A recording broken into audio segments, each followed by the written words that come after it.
Assalamualaikum warahmatullahi wabarakatuh. Selamat pagi anak-anak. Perkenalkan, nama Ibu Anggita Novel Safira, biasa dipanggil Ibu Anggita. Ibu berasal dari Pemalang.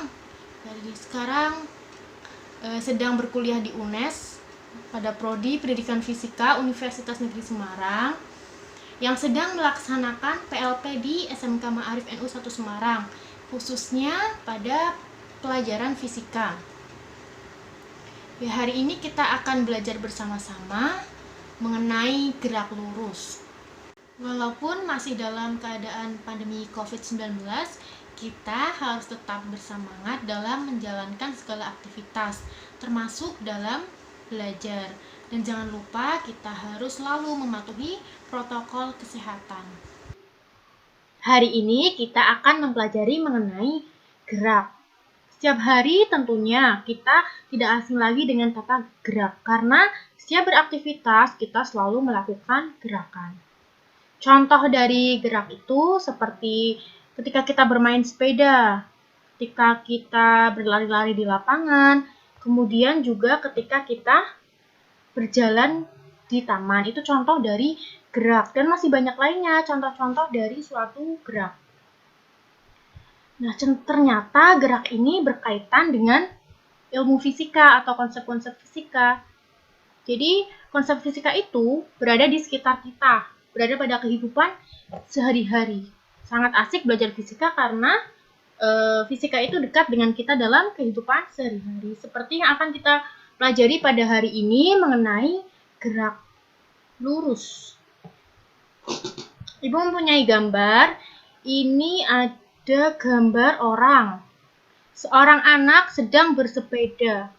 Dia bersepeda dari rumah menuju ke sekolah. Pertanyaannya, apakah hal tersebut termasuk contoh dari gerak?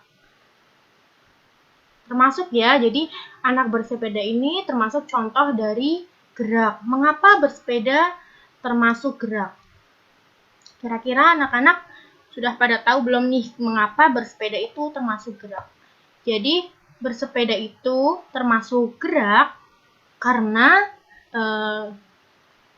berubah posisi atau berpindah dari rumah, dia berpindah menuju ke sekolah. Jadi dinamakan gerak karena berpindah dari rumah menuju sekolah. Jadi si Budi ini bergerak ke sekolah. Selanjutnya Ibu juga mempunyai gambar batu di tepi jalan. Nih, batu-batu di jalan diam terhadap jalan atau tidak bergerak kecuali ada seseorang yang menendang batu tersebut. Nih, batu-batu ini tuh diam, dia tidak bergerak. Kira-kira mengapa batu tersebut dikatakan diam atau tidak bergerak? Jadi benar, anak-anak pasti sudah tahu jawabannya kenapa batu dikatakan tidak bergerak, karena dia diam di tempat, dia tidak berpindah, dia tidak berjalan kemana-mana. Makanya batu itu dinamakan diam atau tidak bergerak karena dia tidak berubah posisinya. Jadi dari dua hal ini kita dapat menyimpulkan apa itu gerak. Suatu benda dikatakan bergerak apabila kedudukannya berubah terhadap acuan tertentu, itu dinamakan gerak. Gerak adalah perubahan posisi atau kedudukan benda terhadap titik acuan tertentu. Seperti itu ya, Nak. Jadi tujuan kita pada hari ini yaitu yang pertama, mengamati gerak untuk membedakan gerak lurus dengan kecepatan konstan dan gerak lurus dengan percepatan konstan. Tujuan yang kedua, menganalisis besaran-besaran fisika pada gerak dengan kecepatan konstan dan percepatan konstan. Selanjutnya, menganalisis besaran-besaran dalam gerak vertikal. Pada suatu gerak tentunya ada jarak dan perpindahannya. Perbedaan dari jarak dan perpindahan yaitu jarak merupakan panjang lintasan yang ditempuh oleh suatu benda dalam selang waktu tertentu dan merupakan besaran skalar. Kalau perpindahan itu merupakan perubahan kedudukan atau posisi. Perubahan kedudukan atau posisi suatu benda dalam selang waktu tertentu dan merupakan besaran vektor. Jadi perbedaannya yang pertama, jarak itu panjang lintasan, perpindahan itu perubahan kedudukan. Kemudian jarak merupakan besaran skalar yang hanya memiliki besar dan tidak memiliki arah, sedangkan perpindahan merupakan besaran vektor yang memiliki besar atau nilai dan memiliki arah. Ini memiliki ilustrasi. Ini ada seorang anak bernama Budi. Dia berjalan ke arah barat 50 meter. Ini 50 meter ke sini ke barat. Kemudian dia juga berjalan ke arah timur 100 meter. Jadi ke barat 50, ke timur 100 meter. Jadi jarak yang ditempuh Budi berapa? Jarak yang ditempuh kan panjang lintasan. Jadi jaraknya 50 ditambah 100. Jadi 150 itu jarak yang ditempuh oleh Budi, itu 150 itu jarak. Sedangkan perpindahannya itu bukan 150, tapi perpindahan itu dari keadaan awalnya dari sini. Nah, ini dari sini.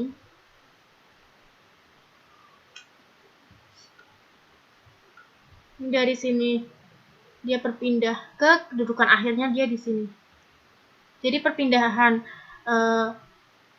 dari perpindahan Budinya itu hanya 50 meter.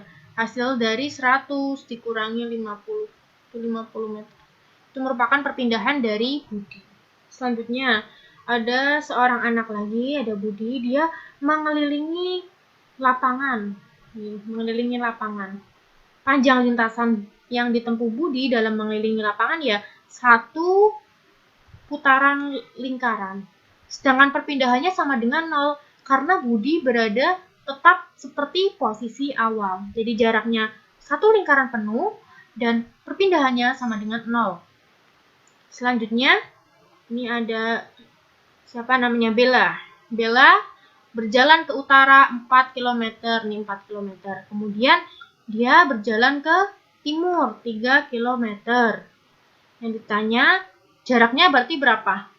Jaraknya adalah 4, panjang lintasan 4 ini ditambah 3. Jadi jarak yang ditempuh Bella itu 7 km, 4 ditambah 3. Sedangkan perpindahannya dari kedudukan awal ke kedudukan akhir. Perpindahannya hanya 5 km. Seperti itu ya nak. Jadi jarak itu merupakan panjang lintasannya dan perpindahan itu merupakan perubahan kedudukan atau posisi dari keadaan awal hingga keadaan akhir. Next, Ibu memiliki contoh soal. Ini perhatikan gambar, ini gambarnya. Ida berlari mengelilingi lapangan. Ini, mengelilingi lapangan yang panjangnya 100 dengan lebar 50. Ini panjangnya 100, lebarnya 50 meter. Ida berangkat dari titik A. Dia berangkat dari titik A ke titik C dengan melewati titik B. Berarti lintasannya seperti ini. Kanan, ya, kemudian dia ke selatan, timur selatan. Seperti ini gambar lintasan yang dilalui oleh Ida. Yang ditanya, tentukan jarak dan perpindahan yang ditempuh Ida. Jarak berarti lintasan yang dilalui. Jarak yang dilalui Ida yaitu ini AB ditambah BC. Ini AB ditambah BC. 100 ditambah 50 meter. Sehingga jarak yang ditempuh Ida 150 meter. Selanjutnya perpindahan Ida. Perpindahan itu kan perubahan kedudukan atau posisi. Ida awalnya di sini. Kemudian keadaan akhirnya di sini. Jadi pindahannya dari sini ke pojok sini. Ya. Perpindahan Ida itu AC. Cara mencari AC berdasarkan Pythagoras berarti akar AB kuadrat, nih AB kuadrat ditambah BC kuadrat. 100 kuadrat ditambah 50 kuadrat. Ini hasilnya adalah 111,8 meter. Selanjutnya kita mempelajari mengenai kecepatan dan kelajuan. Kecepatan dan kelajuan ini berbeda ya nak. Kecepatan itu merupakan cepat lambat perubahan kedudukan nih. Cepat lambat perubahan kedudukan. Sedangkan kelajuan itu cepat lambat perubahan jarak. Kalau kecepatan itu perubahan kedudukan, kalau kelajuan itu cepat lambat perubahan jarak. Nah, kecepatan merupakan besaran vektor sehingga memiliki arah. Kalau kelajuan itu merupakan besaran skalar yang mempunyai nilai tapi tidak memiliki arah. Ini persamaan kecepatan, perpindahan dibagi waktu ini ya, ini persamaan kecepatan, ini persamaan kelajuan. Seperti itu. Ya, next ini adalah percepatan dan kelajuan juga berbeda, sama aja. Percepatan itu perubahan kecepatan dan atau arah dalam selang waktu tertentu. Percepatan vektor dan perlajuan itu hanya memiliki arah, memiliki nilai. Jadi dinamakan besaran skalar.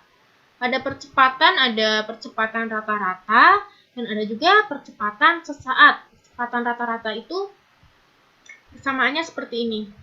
Perubahan kecepatan dibagi perubahan waktu atau kecepatan terakhir, kecepatan akhir dikurangi kecepatan awal dibagi waktu akhir kurangi waktu awal dimulainya, seperti itu. Ini adalah percepatan sesaat. Nih, namanya A sama dengan limit dari perubahan waktu yang mendekati 0, delta V perubahan kecepatan dibagi perubahan waktu. Jadi percepatan sesaat itu percepatan pada suatu saat tertentu. Jadi delta T-nya atau perubahan waktunya itu mendekati 0. Ini persamaannya seperti ini. Next, ini kita belajar mengenai GLB. Yang sudah mendengar atau belum nih? GLB itu gerak lurus beraturan. Gerak yang lintasannya berupa garis lurus. Nah, jika GLB diberikan suatu grafik, V terhadap T, grafiknya seperti ini gambarnya. Ini V itu yang vertikal dan yang horizontal ini adalah T. Jadi cara mencari cara mencari perpindahan pada grafik ini yaitu S sama dengan V kali T karena luasan daerah di bawah grafik ini. S sama dengan V kali T, yaitu ini V dikali T, seperti itu. S sama dengan V kali T. Nah, dari grafik ini kita dapat mengetahui grafik perpindahan seperti ini gambarnya. Ini ada V1, V2, V3, dan VV yang lainnya sampai sini. Nah, kemiringan dari grafik ini ternyata menunjukkan nilai kecepatan. Dengan cara kita mengetahui tangen alfanya, tan itu kan rumusnya tan depan per samping, ini depan. Tan alfa 1 misalkan, depannya ini. Berarti S1 dibagi T1 nih, S bagi T. Dan itu merupakan persamaan kecepatan. Jadi ini didapatkan dari grafik S yang diperoleh dari grafik sebelumnya. Seperti itu ya, Nak. Kita ada contoh soal. Sebuah benda melakukan gerak lurus beraturan. Ini ada kata kunci gerak lurus beraturan dengan kecepatan 5. Kita tuliskan V sama dengan 5. Nah, berapakah jarak yang ditempuh benda selama 2 menit? 2 menit itu sama dengan T, waktu. 2 menit kita jadikan sekon dikali 60 menjadi 120 sekon. Kemudian ini jarak yang ditempuh S sama dengan V kali T sehingga didapatkan 600 meter. Next. Ini ada GLBB, gerak lurus berubah beraturan. Gerak yang lintasannya juga lurus, namun kecepatannya berubah tapi beraturan. Sehingga percepatan GLBB itu konstan. Nih, GLBB adalah gerak benda pada lintasan lurus dengan kecepatan berubah secara teratur tiap detik. Hubungan antara kecepatan dan waktu digambarkan pada grafik seperti ini. Jadi pada GLB tadi kan tidak memiliki kecepatan awal, sedangkan pada GLBB ini sudah ada kecepatan awalnya sampai ini V0. Kemudian dia mengalami percepatan, terus naik seperti ini. Jadi besar percepatannya itu delta V perubahan kecepatan dibagi perubahan waktu ini. Besar percepatan ini sama dengan perubahan kecepatan dari VT kurangi V0 dibagi T min T0. Jadi di sini tuh T, mana? Di sini itu T, di sini T0. Jadi VT itu ini, A itu delta V dibagi dengan ini. VT min T0 dibagi T min T0. Jika pada saat T1 sama dengan 0, ini T1 kan sama dengan 0 di sini, benda telah memiliki kecepatan V0 nih, memiliki kecepatan V0. Dan pada saat T2, benda memiliki kecepatan Vt. Ini T2, benda memiliki kecepatan Vt ini ya, Vt. Sehingga persamaannya ini menjadi A sama dengan Vt min V0 dikurangi T min V0, jadi T. Ini dari sini. Dari sini didapatkan ini. Atau ini T-nya kita pindah ruas ke sebelah kiri, jadi A kali T sama dengan Vt min V0. Atau dapat kita tuliskan Vt di bawah ruas sebelah kiri, ini Vt sama dengan V0 plus AT. Ini Vt-nya dipindah ke sini, ininya dipindah ke sini, gitu. Hasilnya adalah ini. Nih, kecepatan benda berubah dari V0 menjadi Vt ya tadi. Nah, jadi didapatkan sebuah kecepatan rata-rata. Kecepatan rata-rata. V sama dengan kecepatan awal ditambah kecepatan akhir bagi 2. Seperti itu. Tadi kita sudah tahu Vt itu ini, maka bisa kita masukkan dalam persamaan ini. V sama dengan V0. Ini Vt-nya kita ubah jadi V0 plus AT. Jadi sama dengan 2 kali V0 plus AT bagi 2. Hasilnya seperti ini. Nah, tadi di awal juga kita sudah tahu bahwa V sama dengan S per T. Kita masukkan ke dalam persamaan sebelumnya, ke persamaan ini. Hasil akhirnya didapatkan S sama dengan V0T plus setengah AT kuadrat. Ini namanya persamaan jarak. Sedangkan persamaan kecepatannya sebagai fungsi jarak itu rumusnya Vt kuadrat 2 kali AS plus V0 kuadrat. Dimana ini Vt kuadrat itu merupakan kecepatan akhir. Ini A merupakan percepatannya, dan S merupakan jaraknya, dan V0 kuadrat itu merupakan kecepatan awal dari benda tersebut. Ibu memiliki contoh soal lagi, kalian bisa lihat di layar ya. Ini contoh soalnya. Sebuah mobil mula-mula bergerak dengan kecepatan 10. Ini kecepatan 10 itu V0, 10 meter per sekon. Karena jalannya sepi dan lurus, pengemudinya mempercepat. Sepi dan lurus, berarti lintasannya lurus ya. Mempercepat mobilnya sebesar 0,5 meter per sekon kuadrat. Maka ini termasuk percepatan, kita tulis di sini 0,5 meter per sekon kuadrat. Hingga kecepatannya menjadi 30, ini tuh V akhir, Vt, V 30 meter per sekon. Yang ditanyakan berapa jarak yang ditempuh mobil selama kejadian ini. Jadi jawabannya menggunakan persamaan Vt kuadrat sama dengan 2 kali AS plus V0 kuadrat. Karena yang akan dicari jarak nanti kita operasikan dan didapatkan jaraknya itu 800 meter. Seperti itu ya nak. Terima kasih. Jika ada yang ingin ditanyakan, kalian bisa menuliskan pada kolom komentar Google Classroom yang ibu unggah modulnya mengenai materi gerak lurus, atau kalian bisa WhatsApp pada grup atau pada ibu langsung, tidak apa-apa, mengenai hal-hal yang kalian masih bingung mengenai gerak lurus. Terima kasih, tetap semangat dalam belajar, jaga kesehatan dan jaga protokol kesehatan. Wabillahi taufik wal hidayah. Wassalamualaikum warahmatullahi wabarakatuh.